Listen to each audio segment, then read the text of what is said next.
देशात अनेक भागात पावसाचा कहर। दिल्लीमध्ये श्रीनिवासपुरी भागात नाल्याचं पाणी आलं रस्त्यावर, तर कालकाजी परिसरात भिंत कोसळल्याने एकाचा मृत्यू।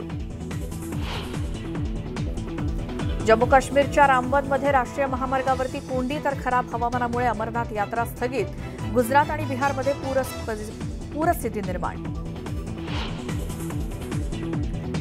रत्नागिरी जिल्ह्यात दमदार पावसामुळे धबधबे प्रवाहित। धबधब्याचा आनंद लुटण्यासाठी पर्यटकांची गर्दी। येत्या 4 ते 5 दिवसात कोकणातील पावसाचा जोर ओसरण्याची शक्यता। हवामान विभागाचा अंदाज।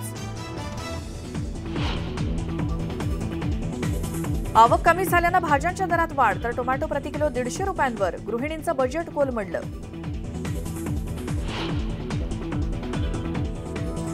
मध्य आणि हार्बर रेल्वे मार्गावरती आज मेगा ब्लॉक। दुरुस्तीच्या कामांसाठी ब्लॉक घेतला जाणार, तर पश्चिम रेल्वेच्या प्रवाशांची ब्लॉकमधून सुटका। कोकण रेल्वे मार्गावर देखभालीच्या कामासाठी 11 आणि 12 जुलैला मेगा ब्लॉक। कोकण रेल्वे मार्ग धावणाऱ्या 4 गाड्यांच्या वेळापत्रकावरती परिणाम होणार। रेल्वेची 25% भाडे कपात। वातानुकूलित चेअरकार आणि एक्झिक्युटिव्ह श्रेणीसाठी सवलत।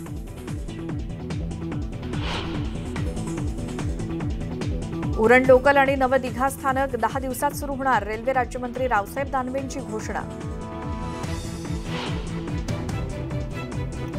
उद्धव ठाकरे आजपासून 2 दिवसांच्या विदर्भ दौऱ्यावरती 5 जिल्ह्यातील शिवसैनिकांशी साधणार संवाद।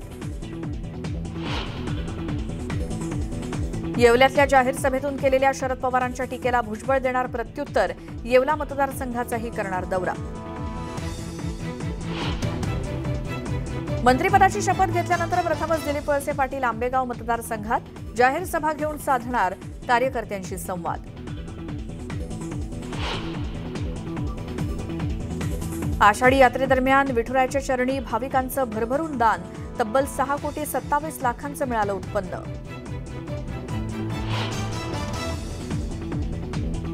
आणि लडाखमध्ये भारतीय सैन्यानं दाखवली ताकद। सिंधू नदीच्या किनाऱ्यावरती T-90 रणगाडे, हॉवित्झर तोफा आणि चिलखती वाहनांसह सैन्य सराव।